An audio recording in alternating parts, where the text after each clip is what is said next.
E aqui existe uma estrutura importante que compreende as funções executivas, que fica basicamente, acionada basicamente por uma região chamada córtex pré-frontal dorsolateral.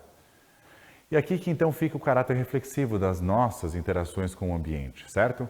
E esses caras como controle inibitório, autocontrole, autorregulação, certo? Fluência da comunicação, do pensamento, fluência verbal, metacognição, perfeito? Esses elementos, eles são importantes para que a gente consiga avaliar deliberadamente aquilo que ocorreu quando necessita de alguma correção. Então, por exemplo, predição, planejamento, organização, isso tudo se dá por esse processo que é o processo do sistema 2, que é o processo reflexivo ou deliberativo. Porém, ele consome muita energia e ele não é um otimizador das nossas funções no dia a dia. E aí, nesse caso, o treinamento dessas habilidades levam a uma melhoria na atividade córtico-frontal, que é o que a gente chama do sistema top-down, que é o sistema de cima para baixo. Veja, as informações ambientais são captadas pelas modalidades sensoriais. Audição, olfato, paladar, tato, e isso tem aquele sistema bottom-up, que é o sistema de baixo para cima. Então a gente capta essas modalidades sensoriais, isso já cria-se uma representação automática, já com uma disposição para agir de uma determinada maneira. Só que o top-down está ali para fazer a reavaliação sobre aquilo, caso tenha algum erro preditivo, caso tenha alguma inconsistência, alguma incoerência, ou até mesmo para reforçar e fortalecer aquela informação sensorial e as nossas ações. Então, com base nisso, esse sistema ele tem um papel importante de gerenciamento, mas ele também é subordinado a essa atividade dos componentes sensoriais de níveis inferiores, perdão. E com base nisso, nota-se que há eventualmente necessidade de fazer reajustes, reavaliações que possam melhorar nossa capacidade de lidar com esse processo, que é o que justamente tentamos fazer aqui. Mudar a relação do sujeito com o estímulo e mudar também a própria forma do sujeito agir em razão desse estímulo. Isso é um aspecto deliberativo importante que depende do quê? Do sistema top-down para reavaliar isso de uma outra maneira. No entanto, o grande ponto aqui do desafio é que, nesse caso, muitas vezes o sistema bottom-up, o sistema de baixo para cima, ou o sistema 1, ele supera o top-down. Porque a força que envolve a atividade das regiões subcorticais, elas são forças extremamente fundamentais para a sobrevivência, são forças que caracterizam o nosso estado de sobrevivência, estado de adaptação no nosso ambiente. E essa situação que envolve as regiões corticais, elas acabam sendo estados avaliativos que possuem papéis de modular eventuais situações que precisam ser ajustadas. Mas o elemento subcortical, ele sempre vai ter uma vantagem sobre esse aspecto, certo?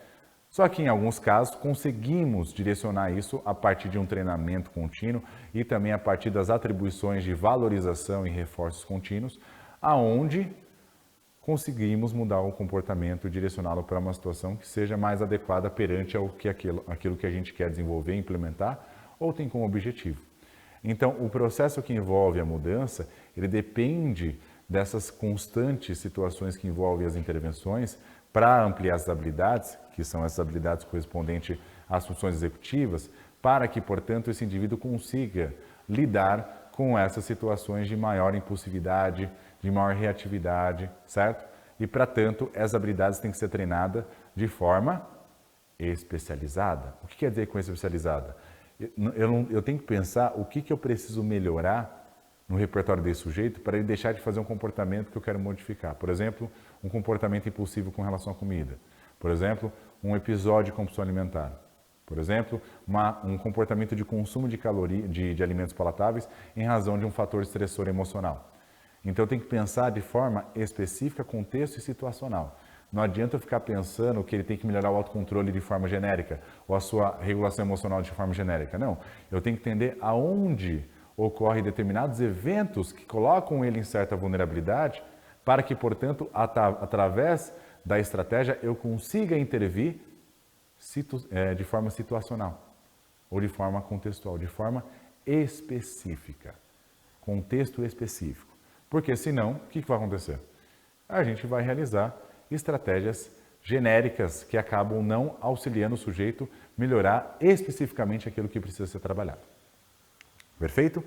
E aí, com base nisso, eu tenho o fator emocional, que ele é um elemento fundamental para a nossa adaptação no ambiente, mas, ao mesmo tempo, ele é um elemento que acaba colocando a gente em situações de riscos, porque a emoção, ela tem como função, basicamente, sinalizar a relevância e o teor daquele estímulo, através do quê? De estados afetivos, agradável, desagradável, intenso, relaxante.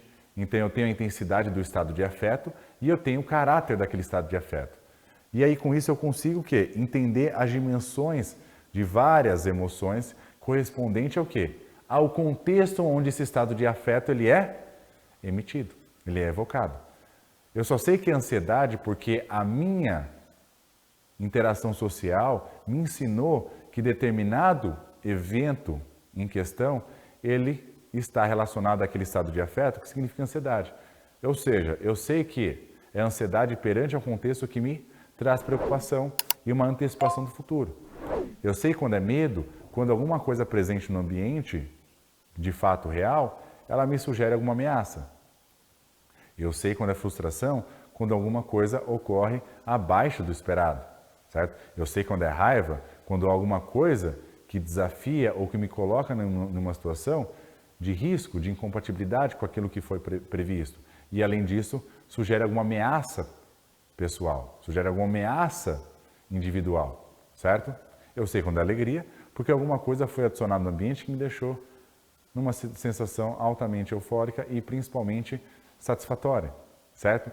Então, aqui eu consigo colaborar para a identificação das emoções a partir de uma situação, porque ela que vai me dizer o que eu estou sentindo, certo? Qual que é a intensidade e qual que é o conteúdo disso e o que eu faço a partir do que eu sinto, certo? E o significado desse sentimento, perfeito?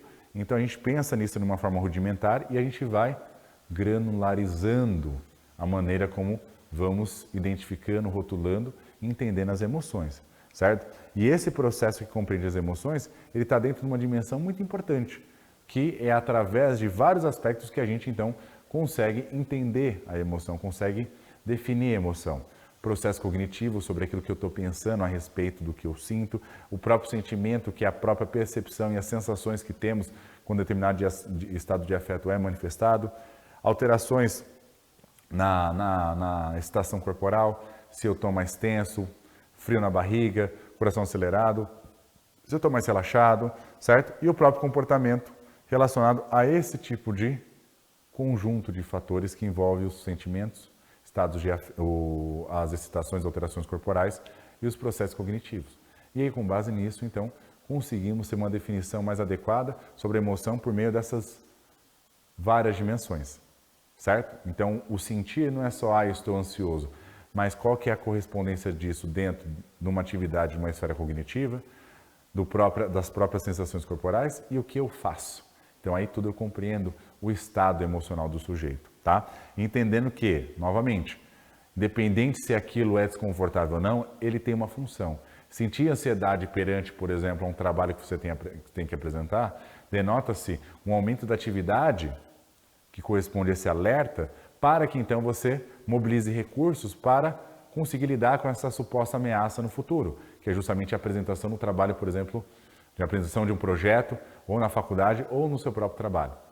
E a ansiedade, ela sinaliza a importância disso. O que acaba acontecendo? Que diante dessa dimensão que a gente abordou aqui agora, que aí tem os processos que envolvem atividade corporal e também comportamental, a ansiedade, nesse caso, pode te causar uma paralisação, ou ela pode te aumentar a sua disposição e mobilização para ser criativo e, portanto, conseguir realizar o projeto de maneira adequada. A questão que muitas vezes acontece não é o entendimento sobre qual função ou importância que a ansiedade tem para aquele contexto, é a tentativa de suprimir a ansiedade. E isso acontece dentro da esfera alimentar. O episódio de compulsão alimentar, o consumo de calorias demasiado frente a estados emocionais aversivos, não tem como finalidade entender a emoção ou entender o fator que leva à emoção, ou qual que é os elementos desencadeadores da emoção. Mas sim o quê? suprimir a emoção desconfortável que eu estou vivenciando. Isso acontece desde a infância. Então, desde criança que a gente observa, né, essa tendência de condicionar a criança nos aprendizados, a partir de quando ela faz birra, rapidamente é feita alguma coisa para suprimir aquele estado emocional desconfortável que a criança sente, certo? Só que quando a criança está alegre, aquilo é altamente reforçado. Quando a criança quer alguma coisa e não tem no momento, ela emite algum tipo de frustração, rapidamente é feito algo para tentar reduzir a frustração. E não é feito nada, em geral, para auxiliá-la, ela entender e experienciar a frustração. E a comida, desde criança, está associada a aspectos importantes que visam o quê? Reduzir o impacto desconfortável que determinada emoção tem, desde criança. Então, nesse ponto, a alimentação começa a se associar de várias maneiras e várias raízes a diversas experiências emocionais aversivas e desconfortáveis que acabam colocando o sujeito em circunstâncias que envolvem comportamentos e repertórios aprendidos, utilizando o alimento como recurso, né, quase que medicamentoso, mas principalmente um tamponante emocional desconfortável para situações onde o indivíduo não sabe ou não lida muito bem ou não tolera muito bem o desconforto emocional. Como colocado aqui, a experiência, a própria exposição do alimento, que tem uma representação que caracteriza engordativa, porém saborosa, e ao mesmo tempo está relacionado a uma contrariedade que envolve o padrão de magreza. Logo, esse alimento então tem como o quê? Tem como uma sinalização importante da atividade emocional desse sujeito. Isso leva o quê? Leva a uma resposta emocionalmente aversiva, certo? Com base nisso, a outra resposta é na tentativa de suprimir essa reação aversiva e não entender e reavaliar e ressignificar a relação desse sujeito com o chocolate, desse comportamento de chocolate. Nem, principalmente, entender as nuances por trás desse alimento que gera tanta incidência de uma experiência aversiva. Por isso que é fundamental que, no aspecto da emoção, o próprio processo de intervenção se dá pelo próprio entendimento e amadurecimento do sujeito com relação a essa atividade emocional, certo?